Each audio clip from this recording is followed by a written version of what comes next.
Hey guys, so today I'm going to be talking about something that might be an unpopular opinion, but stick around and find out why I think you shouldn't be ranking your schools.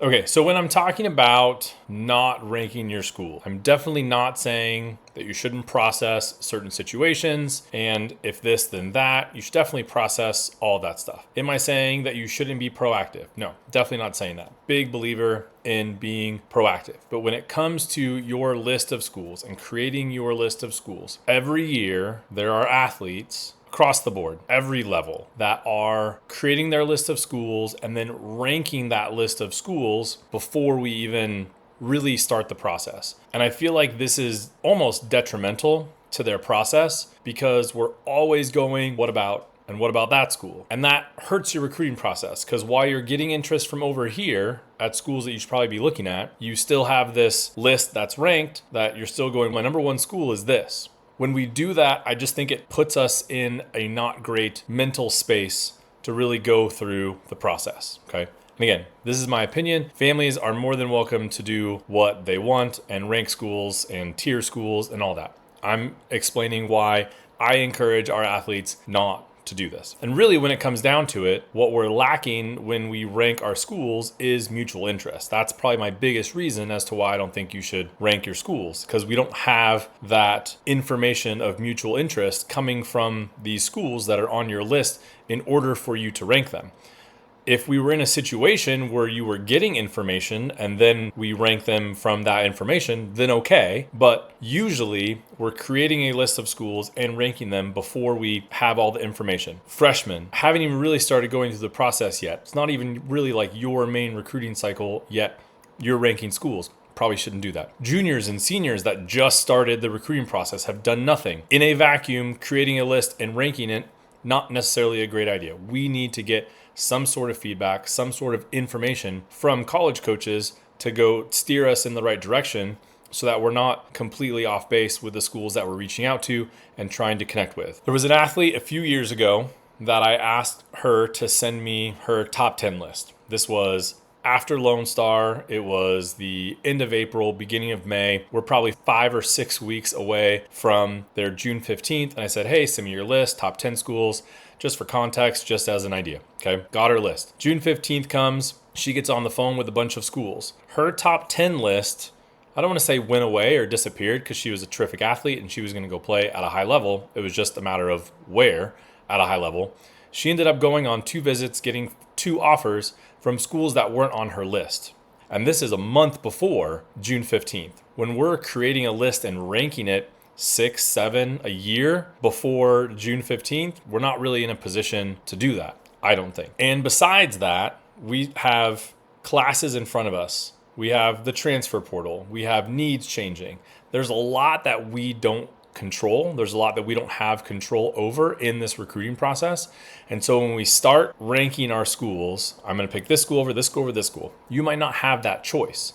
You might not be in a position to make that decision. And so I don't think it's necessarily something that is beneficial to the recruiting process. The other reason I talk about this is because you don't know. And for a lot of athletes and families that haven't been on campus visits, haven't gone to camps, haven't experienced different college vibes and feels, don't know what they don't know.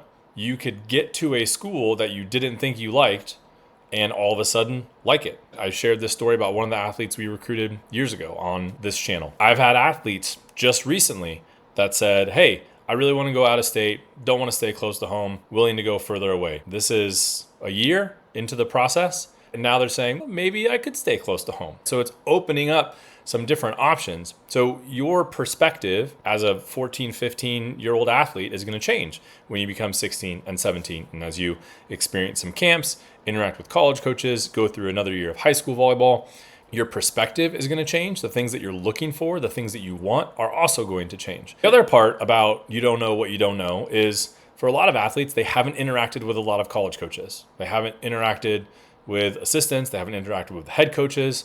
They haven't even really been able to interact with athletes that are on that team currently. Again, unless you've gone to a camp and had that experience, but not all these athletes have. And there's one school, and I won't be specific about the school, but there's a school that if May 31st, I tell an athlete, hey, this school I think would be a good fit for you. And I think it'd be a good fit for you. I think you would like it. I think it's good location, good program, good staff. Coach has been there for a long time. They're never leaving. Like all these good fit potentially. And the response to me on May 31st is, I've never heard of it.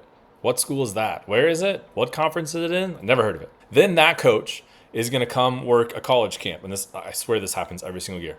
This coach is going to come work this college camp on June 1st. Okay. You're going to interact with this college coach at camp for 15, 20, maybe 30 minutes. After that day of camp, after interacting with this college coach, you're going to tell me, hey, I think I want to go to that school. When literally 24 hours ago, you were like, I've never heard of it. And now it's a school that you want to go to. That's what I'm talking about when it comes to the experience of campuses, interacting with college coaches, and you just don't know what you don't know. The other thing that I try to point out to athletes and families is that very few athletes across the country, in my opinion, are really in a position to rank schools, and again, rank schools early. And I'm not talking about you have 3 offers, don't rank the schools that you are getting offers from. Obviously, you would want to do that. But before we get to that point, again, athletes, families are ranking schools, and I don't think we should. I think very few athletes are in a position to rank their schools early in the process. In some ways, the thinking is, okay, I've got my top 10. If I get an offer from all 10, I would take the top one. And for those athletes that are in that situation where they can rank their schools, they really don't need a top 10. They only need 2 or 3 schools because they're going to get offers from those schools. They're that talented enough. And so if you're an athlete that's in a position to rank your schools early in the process before you get some information, then great, awesome for you. You don't need to have a top 10 or really even a 25. Once you get some info or feedback, you only really need 1 school. And so for everyone else, for the other 98% of athletes that aren't in that position to make that decision sooner, you shouldn't rank your schools. It's just going to put you in a position where you're saying, what about that school? What about this school? And we don't want to be there. We want to focus on the schools that are interested in you as an athlete. That's where we should be spending most of our time. This isn't something that just athletes do. I think college coaches do this too. And I always push back a little bit when it comes to recruiting. They'll tell me, oh, Jason, she's in our second tier. And I just respond, okay, so you're not interested. Your second tier is your non-interest tier. I've asked college coaches this question. When was the last time that you offered a full scholarship to one of your second tier recruits? And there's just a long pause as they're thinking through it. And they don't offer scholarships or even walk-on spots to their second tier athletes. They just don't do it. They have their top group and they have 1 or 2 in each position at that group that they really like. College coaches tend to fixate. And I don't mean that in a bad way. You just get to the point where you go, like, that's the athlete I want. I want her to come be a part of our program and help us win matches. Like you get to that point as a college coach where you don't need any more information. That's the one you want. And so college coaches do this kind of ranking stuff too. But again, I think it's unnecessary because they're not recruiting their second tier athletes. They just aren't for the most part. And so just like college coaches aren't really ranking their athletes, they are a little bit, okay, but they don't have a top tier and a second tier. You as an athlete shouldn't have a top tier and a second tier. You shouldn't have these are my top 5 and these are my next 5. If you're in a position to do that, then great. But again, most athletes are not in a position to do that as we get started with the recruiting process. One of the things that happens if we do create a list too early is going to be that list is going to disappear. You're going to have 5 or 10 schools. Here are my top choices. These are the only schools I'm interested in because of whatever reason. But you've got your 5 or 10 schools ranked.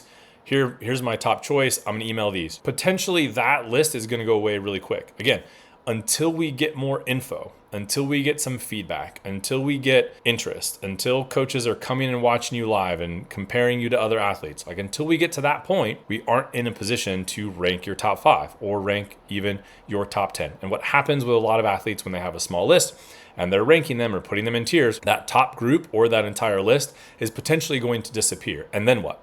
We just spent the last 3 months emailing 10 schools or 5 schools. And now all of a sudden we have 0 schools.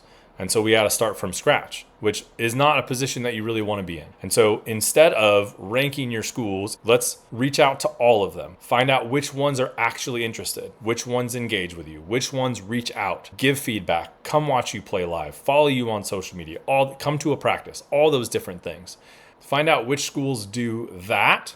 Take that clump of schools and go, okay, what are the pros and cons of each school? Have I been to campus? Have I interacted with college coach at camp? Have I seen campus? Have I ever heard of the school? Have I been to this state or this city? Get some feedback. Start plugging away and finding which schools maybe at that point you can rank. But even then, we're not in a position where we have offers yet. And so we still got to wait until we get offers from those schools. We do have to wait until we get more information, we get more feedback before we can really rank our schools. And again, at that point, when you get that feedback and you get that information, a lot of your ranking is going to happen organically. You're going to like certain schools for whatever reason. You're going to like certain coaching staffs for whatever reason. And it's important to let the process work itself out. Let your list of schools rank itself organically, because they will. Just like I said, college coaches get fixated on athletes. Athletes do the same thing with schools, especially schools that show interest in them. So the school that's number 25 on your list that you ranked, if that coach is going after you really hard and they really like you and the other 20 plus schools on your list aren't interacting with you, then you are just going to gravitate more to that school anyway. So we don't need to make a list. It becomes irrelevant. In all of that, stay open, stay curious, ask questions, research schools, go to as many campuses as you can. Do online campus tours, live, whatever you need to do to get information. Make sure that college coaches know you're going to certain qualifiers. Make sure you send them your schedule, your team schedule, so that they can come watch you play. Get feedback, get information, get interest, compile that information, and then we'll go from there. But I would stay away from ranking your school list too early, too fast. Thank you guys for watching. Be sure to like and subscribe this video so that I can keep putting these out here for you guys. Let me know what question you want me to answer next, and I will gladly answer that question in a YouTube video for you guys. See you next time.